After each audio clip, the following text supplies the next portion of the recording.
Arguing President Obama hasn't done enough to ease the concerns of Americans worried about the possibility of terrorists slipping into the U.S. with Syrian refugees.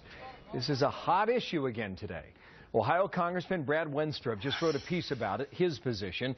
Wenstrup serves on the House Intel and Armed Services Committee and an officer in the Army Reserve, having served in Iraq as well. And, sir, welcome back here to America's Newsroom. Thank you.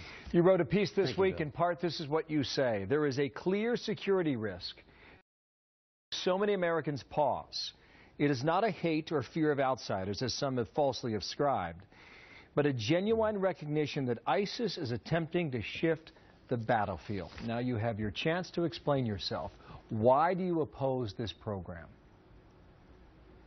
Well, I think that it's time we put it on a pause, just as we did in 2011 with the Iraqi refugees, when we found that there were two gentlemen in Kentucky that had their fingerprints on IEDs in Iraq. That gave us concern. That gave us a reason to pause because we had concern over our vetting process.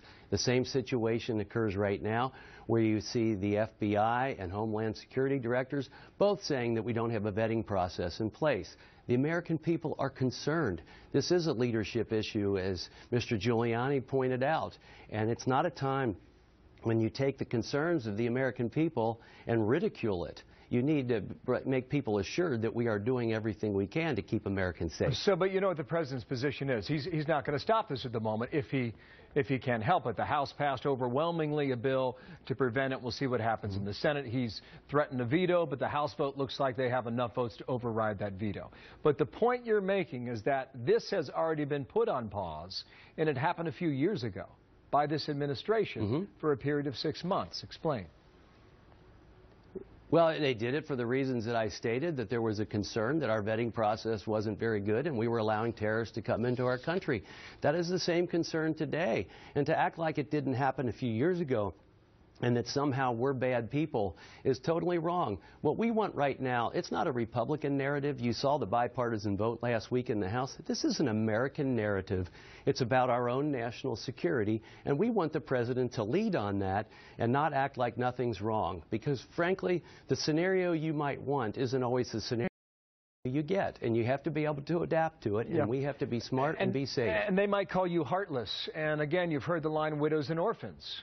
All right, and you write, our national security is not at odds with our American character. Now, some are coming after your character because of your position. To them, you say what, sir?